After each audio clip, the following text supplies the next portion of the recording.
Hey girl, hey! Welcome back to another video. Today we're going to be doing a video where we compare the new Maybelline Superstay Concealer to the trusty Maybelline Age Rewind Concealer. I've got both of them in the same shade and I want to see how they compare in terms of wearability, in terms of coverage, and a price point. Now I've got both of them right here. They are both in the shade Tan, and there's about a $2 price point when you take a look at their prices on Ulta. There's a $2 difference. Now this one is $9.99 and this one is $11.99.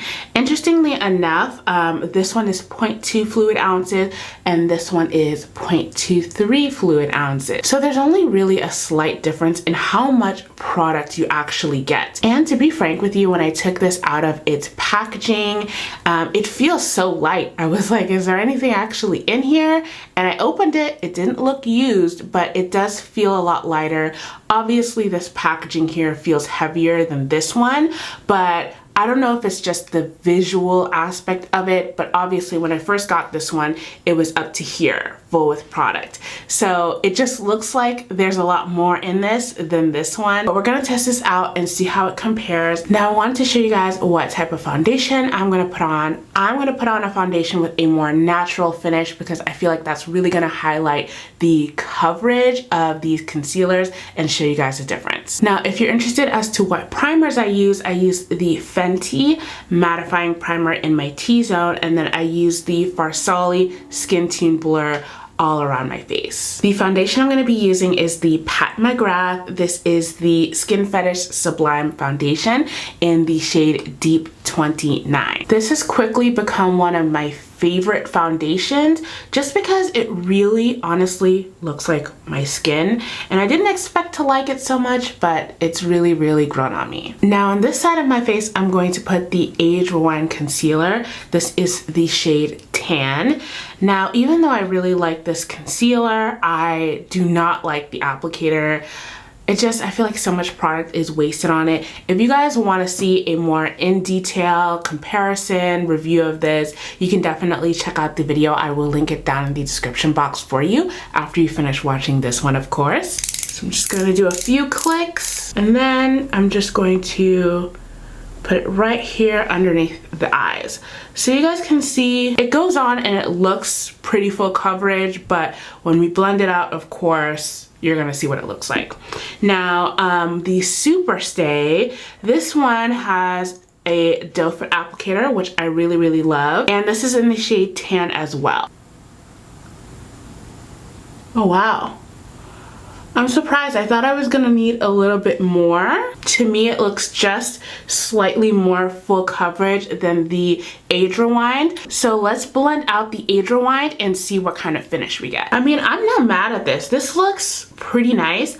I've always thought this is a concealer that's very work friendly, very school friendly. It's just like affordable. It gives you a really nice finish whether you're looking to go full glam or, you know, just a little work friendly, school friendly look. Now I'm going to take the clean side of this sponge and I'm going to blend out the Superstay concealer. So right off the bat, I'm noticing that this concealer is not as wet. It's a little bit more of like a velvety matte kind of finish or demi matte kind of finish.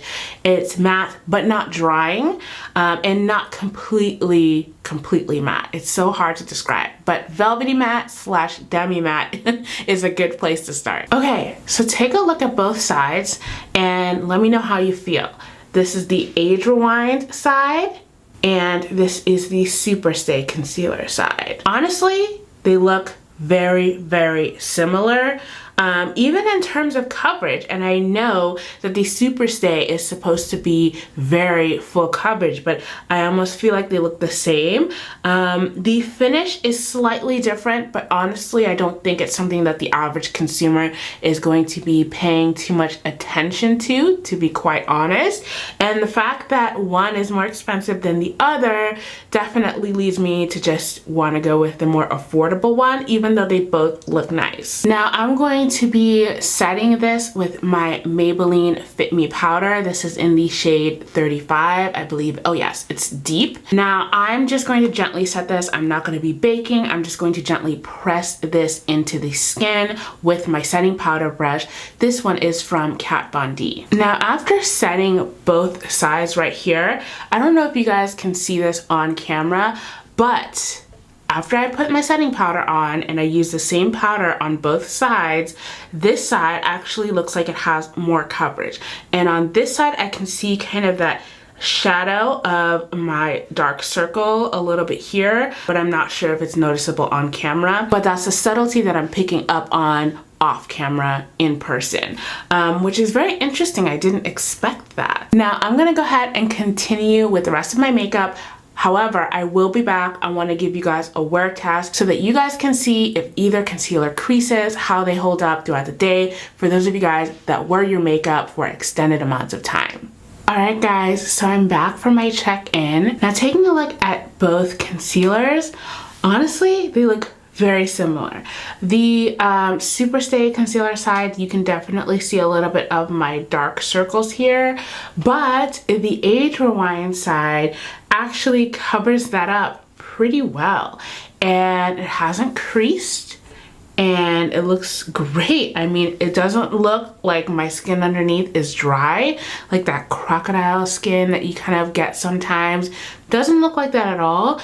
Neither of them have creased, but I say that the Age Rewind concealer side, better coverage, totally. Honestly, given that the Age Rewind is definitely cheaper than the Superstay, I'm inclined to go with the Age Rewind side. I love what you get for the price point, the coverage, the non-creasing. It's great. I think the Superstay, I mean, don't get me wrong, it's not a bad concealer at all. I just personally think that if you're paying $11.99, it better have a little bit more coverage at least. So I mean, it's just okay. It's nothing that I would like rave about or be like, oh, you need to like go out and buy this right now. Now, if you enjoy videos like this, don't forget to check out my drugstore foundations and concealers playlist right next to me. It's got a lot of really great drugstore reviews that I think you'd find very useful. As always, I love you guys. Thank you for kicking it with me, and I will see you in the next one. Bye!